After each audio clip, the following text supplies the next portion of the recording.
48, 71, 24।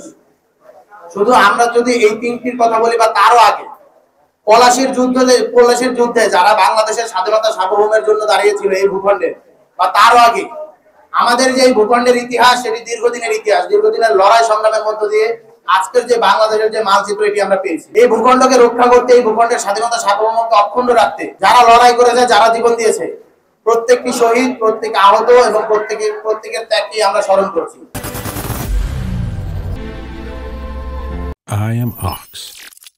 আমরা একটা কথা স্পষ্ট করে বলতে চাই, 24কে জুলাই 24কে 71 দিয়ে যেমন রিপ্লেসমেন্ট করা যাবে না, 71কে 24 দিয়ে রিপ্লেসমেন্ট করা যাবে না। 71 এবং 24 প্রত্যেকে নিজ নিজ স্বমহিমায় উজ্জ্বল রয়েছে।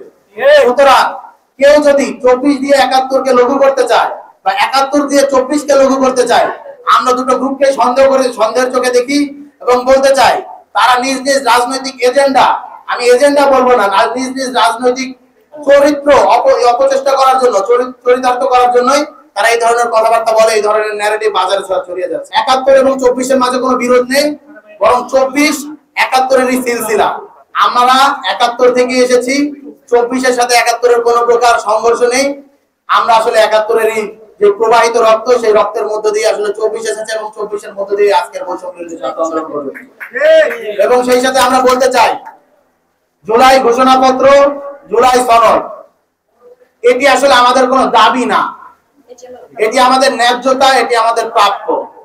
কেউ যদি এগুলো নিয়ে টাল বাহানা করে তাহলে আমরা একটা কথা স্পষ্টভাবে বলে দিতে চাই, বৈষম্য বিরোধী ছাত্র আন্দোলন একটি জুলাই বিপ্লবের নেতৃত্ব দিয়েছে, জুলাই গণ অভ্যুত্থানের নেতৃত্ব দিয়েছে।